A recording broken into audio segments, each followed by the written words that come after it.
ప్రపంచవ్యాప్తంగా 59 కోట్ల మంది, మన దేశంలో 9 కోట్ల మంది మధుమేహంతో బాధపడుతున్నారని ప్రపంచ ఆరోగ్య సంస్థ వెల్లడించింది. ప్రతి 7గురిలో ఒకరు డయాబెటిస్ తో బాధపడుతున్నారు. భవిష్యత్తులో ప్రతి 7గురిలో 4 అయ్యే అంచనా. డయాబెటిస్ మీద పూర్తి అవగాహన అందించి డయాబెటిస్ నుంచి తెలుగు ప్రజలను కాపాడే ప్రయత్నం చేస్తోంది సుమన్ టీవీ. ఈ చక్కెర వ్యాధి డయాబెటీస్ అనేది చాలా కాంప్లికేషన్స్ దారితీసే జబ్బు అండి. అలాంటిది ఈ డయాబెటీస్ ఉండేవాళ్ళు కానీ స్మోకింగ్ కూడా చేస్తున్నారంటే చాలా ఎక్కువ ప్రాబ్లమ్స్ తో వీళ్ళు బాధపడుతూ ఉంటారు, ఎక్కువ కాంప్లికేషన్స్ కూడా గురవుతూ ఉంటారు. మనకు అందరికీ తెలిసిందే, ఆల్మోస్ట్ 10 నుంచి 15% మంది డయాబెటీస్ తో బాధపడుతూ ఉన్నారు. మనకి చాలా మందికి తెలిసింది, ఈవెన్ కామన్ పీపుల్ కూడా తెలుసు.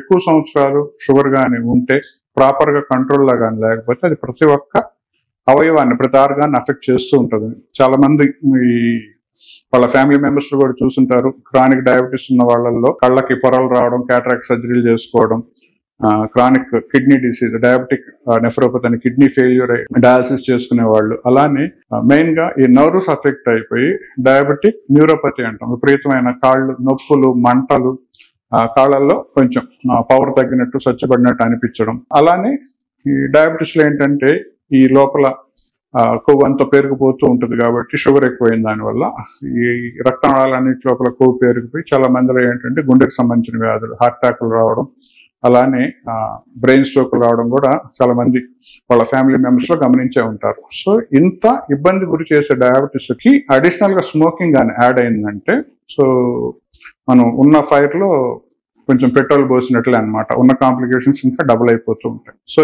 ఎవరైతే డయాబెటీస్ తో బాధపడుతూ స్మోకింగ్ కూడా వాళ్ళకి అలవాటు ఉందో, సో ఇప్పుడు మనం అనుకున్న ప్రాబ్లమ్స్ కాకుండా అడిషనల్ గా లంగ్ ప్రాబ్లమ్స్ యాడ్ అవుతాయి అనమాట. సో క్రానిక్ స్మోకింగ్ వల్ల ఏంటంటే COPD, chronic obstructive pulmonary disease అంటాం అనమాట. సో స్మోకింగ్ చేసినప్పుడల్లా కొన్ని వేల కెమికల్స్ లోపలికి వెళ్ళి శ్వాసనాళం లోపల ఏదైతే protective mechanisms, cilia, mucus membranes ఉంటే అన్నిటిని డ్యామేజ్ చేసి స్లోగా క్రానిక్ బ్రాంకైటిస్ కానీ లేదంటే ఎంఫిసిమాకి కానీ దారి తీసి ఒక ఏజ్ దాటాక, ఒక 50-55 దాటాక వీళ్ళలో విపరీతమైన శ్వాసకోశ సంబంధించిన వ్యాధులు వస్తూ ఉంటాయన్నమాట.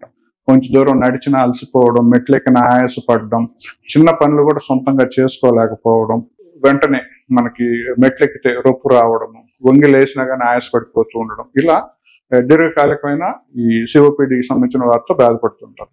ఇంకొక సెట్ ఆఫ్ పీపుల్ ఏంటంటే ఈ పొగ అలర్జన్ కాబట్టి ఈ అలర్జిక్ రియాక్షన్స్ వచ్చేసి అలర్జిక్ బ్రాంకైటిస్, ఆస్తమా కూడా దారితీస్తుంది అనమాట. సో అంతకు ముందు వరకు ఏ రకమైన ఇబ్బందులు లేకుండా ఉన్నవాళ్ళు ఈ డయాబెటీస్ వ్యాధిగ్రస్తులు స్మోకింగ్ కానీ బిగించేస్తే ఆ స్మోక్ వల్ల అలర్జెన్స్ లోపలికి వెళ్ళి ఈ గాలి నాళాలని కన్స్ట్రిక్షన్, మన బ్రాంకోస్పాజమ్ అంటారు, కుంచింపజేసేసి తుమ్ములు రావడం, జలుబు చేయడం, గొంతులో నస, దగ్గు, ఆయాసం, పిల్లిపోతుంది అనమాట. ఇలా స్టార్ట్ అవుతూ ఉంటుంది. సో ఇక్కడ ముఖ్యంగా మనం గమనించుకోవాల్సింది ఏంటంటే ఇవి రెండే కాకుండా స్మోకింగ్ క్యాన్సర్కి దారితీస్తుంది, లంగ్ క్యాన్సర్కి.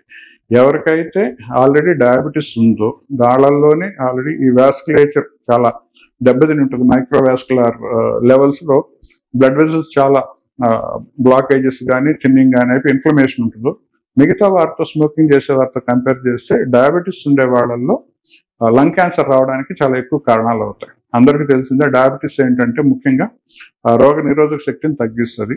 అలానే స్మోకింగ్ చేసినప్పుడు లంగ్ లోపల డ్యామేజ్ ఎక్కువైన దానివల్ల లంగ్ రెసిస్టెన్స్ పవర్ కూడా తగ్గి ఈ రెండు కంబైన్ అప్పుడు విపరీతమైన రెస్పిరేటరీ ట్రాక్ట్ ఇన్ఫెక్షన్స్, న్యూమోనియాకి దారితీస్తాయి అనమాట.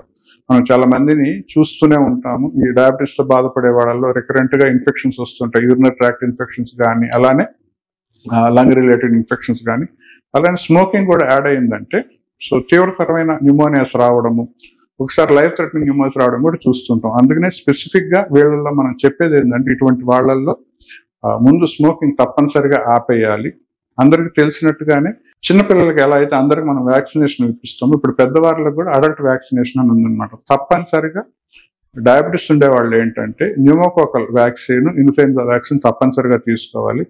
ఆల్రెడీ డయాబెటీస్ ఉండే వాళ్ళు ఈ వ్యాక్సిన్ తీసుకోవాలన్నప్పుడు అటువంటి ఇంకా స్మోకింగ్ అని యాడ్ అయితే ఇంకా ఛాన్సెస్ ఆఫ్ ఇన్ఫెక్షన్, ఇంకా ఛాన్సెస్ ఆఫ్ లంగ్ డ్యామేజ్ ఎక్కువ ఉంటుంది. కాబట్టి ఎప్పుడైతే లంగ్ డ్యామేజ్ ఎక్కువ ఉందో వాళ్ళలో రిపీటెడ్ గా ఇన్ఫెక్షన్స్ వచ్చే ఛాన్సెస్ ఉంటుంది. బ్యాక్టీరియల్ ఇన్ఫెక్షన్ కావచ్చు, వైరల్ ఇన్ఫెక్షన్ కావచ్చు, ఫంగస్ కావచ్చు, టీబీ కావచ్చు, ఏదన్నా కావచ్చు. సో వీటిని కొంతవరకు మనం న్యూమోనియాగా మారకుండా ప్రయత్నం చేసుకునే దానికి ముఖ్యంగా బ్యాక్టీరియా వైరస్ ని ఈ న్యూమోకోకల్ వ్యాక్సిన్ తీసుకోవడం, అలానే ఎవ్రీ ఇయర్ ఇన్ఫ్లుయెంజా వ్యాక్సిన్ తీసుకున్నప్పుడు చాలా వరకు మనం న్యూమోనియా బారిన పడకుండా వాళ్ళని కాపాడవచ్చు. At the same time smoking చేసేవాళ్ళు తప్పనిసరిగా స్మోకింగ్ ఆపేయాలి.